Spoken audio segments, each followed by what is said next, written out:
Assalamu alaikum dear students and my dear viewers. I welcome all of you once again to my lecture and to my YouTube channel Clear Chemistry Concepts with Ishfaq Hamid. Today my topic is Rutherford's model of atom, or this model is also known as nuclear atomic model, and this model was given by Rutherford based on his experiment which is famously known as Rutherford's alpha scattering experiment, which we have discussed in the previous lecture. So in this model of atom, Rutherford जो है उसने क्या कहा, सबसे पहले उसने concept दिया nucleus का.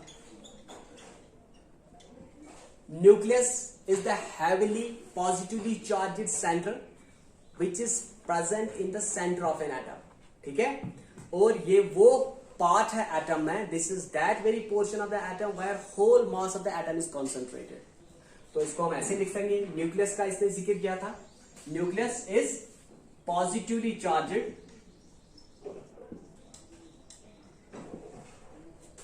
heavily mass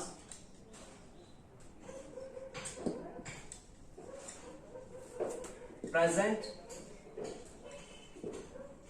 in the center of the nucleus, present in the center of the atom.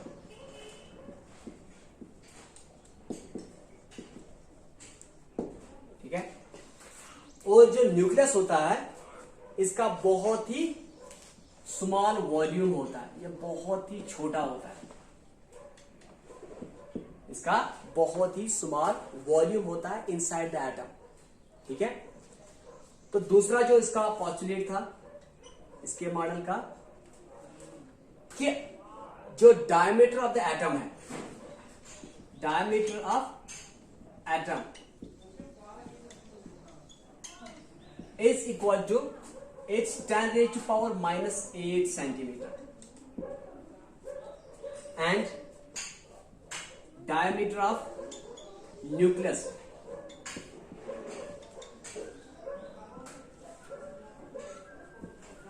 is equal to 10⁻⁻12 to 10⁻⁻13 centimeter. So here we can see that the diameter or the volume which is occupied by the nucleus is too much small as compared to the volume or the diameter of that of atom. ठीक है, तो अगर हम देखें how many times atom is bigger than nucleus. ठीक है, तो आप हम यहां पे लिखेंगे that diameter of atom to the diameter of nucleus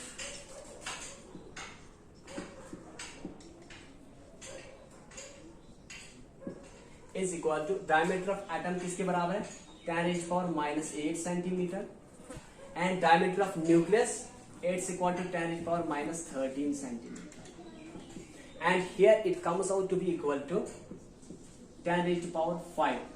ठीक है, so it means that the diameter of the atom is 10⁵ times larger than और greater than that of diameter of the nucleus. ठीक है, तो यहां पे लिखेंगे हम diameter of atom is 10⁵ times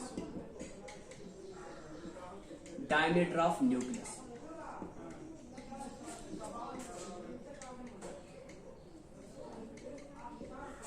ठीक है, तो इसका जो तीसरा पॉस्टुलेट था कि जो एटम होता है इसके दो पार्ट्स होते हैं जिनकी मैंने जिक्र की थी प्रीवियस लेक्चर में. One is called nuclear portion and the another one is called extra nuclear portion. ठीक है, तो अब मैं यहां पे लिख देता हूं कि यहां पे क्या होता है, हमारे यहां पे दो पोर्शंस होते हैं, न्यूक्लियर पोर्शन एंड दूसरा होता है एक्स्ट्रा न्यूक्लियर पोर्शन.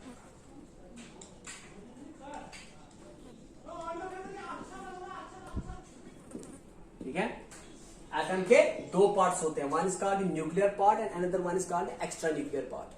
ठीक है, न्यूक्लियर पार्ट में क्या होता है, इट्स कंपोज्ड ऑफ प्रोटॉन्स, इसमें प्रोटॉन्स प्रेजेंट होते हैं. ठीक है, एंड एक्स्ट्रा न्यूक्लियर पार्ट में क्या होते हैं, यहां पे इलेक्ट्रॉन्स प्रेजेंट होते हैं। And number of electrons which will be present in the extra nuclear part is equal to the number of protons inside the nucleus of the atom। ठीक है, तो हम यहां पे लिख लेंगे number of protons is equal to number of electrons। ठीक है, number of protons present inside the nucleus of an atom will be equal to the number of electrons present outside the nucleus of an atom, or which is also called extra nuclear part। ठीक है, तो जो nuclear part है, this part is responsible for mass of an atom, क्योंकि whole mass of the atom is concentrated here. Nucleus is the positively charged heavily mass. ठीक है, जो atom का जो मास होता है, it is because of nucleus. And in extra nuclear part electrons are present. ठीक है, and this very portion of atom is responsible for volume of atom। ये जो portion of atom है, this is responsible for volume of atom। volume of atom is because of extra nuclear part, because the nucleus is too minute, it's very small, its volume is very much less, or its volume is too much small। ठीक है, और यहां पे अगर हम देखें, ठीक है, अगर हम वॉल्यूम की बात करेंगे तो यहां पे दोनों वॉल्यूम्स को अगर हम कंपेयर करें, हम यहां पे लिखेंगे volume of atom to the volume of nucleus. ठीक है, तो वॉल्यूम जो है, वॉल्यूम ऑफ एटम, वॉल्यूम आपको पता है इट्स क्यूब ऑफ लेंथ। ठीक है, तो हमारा जो एटम का डायमीटर दिया हुआ है, इट्स 10⁻⁸। तो हम यहां पे इसी को क्यूब कर देते हैं, 10⁻⁸ का cube in centimetres to the volume of nucleus is the cube of diameter. ठीक है, तो डायमीटर इज इक्वल टू 10⁻13, इसका क्यूब इज इक्वल टू इसके बराबर आएगा 10⁸ इंटू 3 10⁻24। ठीक है, टू द 10⁻39। ठीक है, 13 3 39 इज इक्वल टू 10⁻, ठीक है, 10⁻, जब 10⁻15। कितना? 10⁻15। जब हम इसको न्यूमरेटर में लेके आएंगे, ये प्लस बन जाएगा, +39 10⁻+39 में से जब हम 10⁻⁻24 को सब्ट्रैक्ट करेंगे, it comes out to be equal to 10⁻15। So it means that volume of atom is 10⁻15 times the volume of nucleus. ठीक है, कितने टाइम्स बड़ा है? It is 10⁻15 times bigger than, it's 10⁻15 times the volume of atom. ठीक है, it's 10⁻15 times the volume of nucleus. ठीक है, तो यहां पे लिख देते हैं volume of atom is 10⁻15 times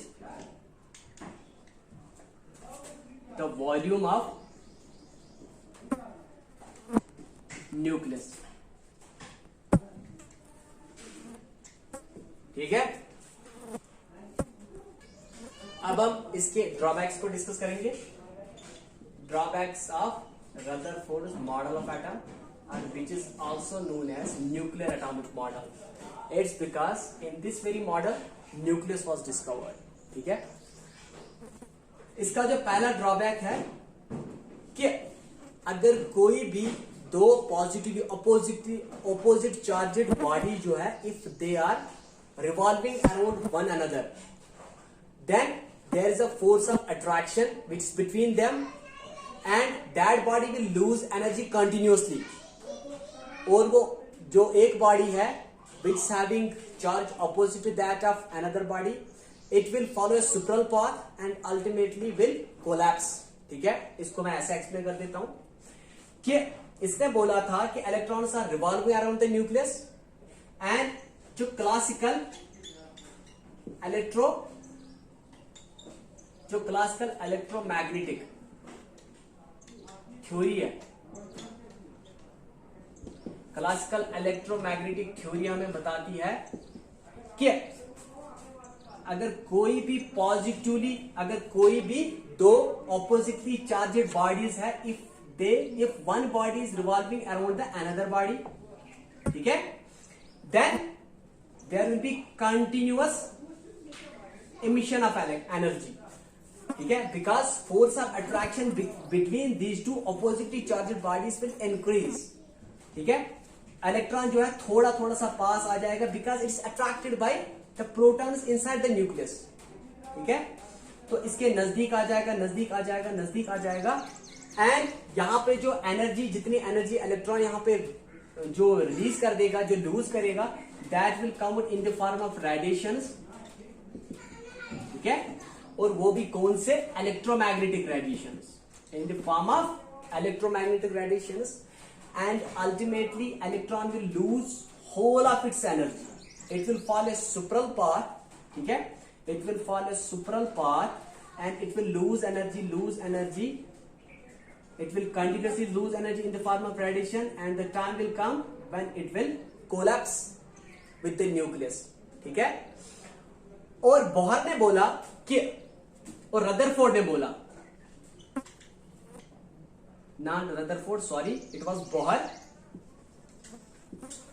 Bohr ने बोला कि खाली इसे 10 raised to power 15, 10 raised to power 8 seconds लगेंगे, it will hardly take 10 raised to power 8 seconds for an electron to get collapsed with the nucleus, ठीक है, क्योंकि रदरफोर्ड ने बोला था कि electrons are revolving around the nucleus, and according to classical electromagnetic theory, if any two oppositely charged bodies are revolving around one another, then they will continuously lose energy in the form of radiations, and when they will lose energy, then they will follow a supraral path and will ultimately come closer to the another oppositely charged body, ठीक है, and will collapse.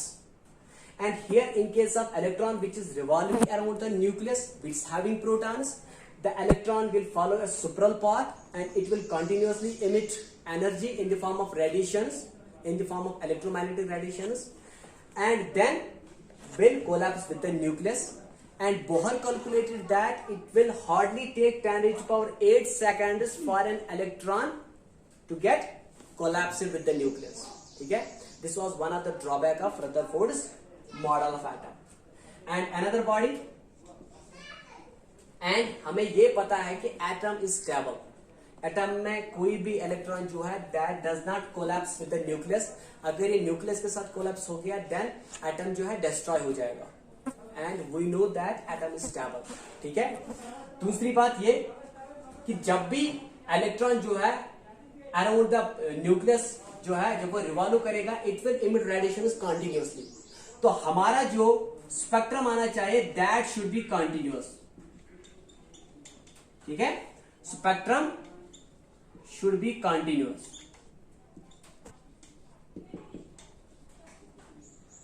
मगर जब भी हम atom का spectrum देखते हैं that does not comes out to be continuous, वहां पे क्या होती है, फाइन लाइन्स हमें मिलते हैं विथ डेफिनिट फ्रीक्वेंसीज,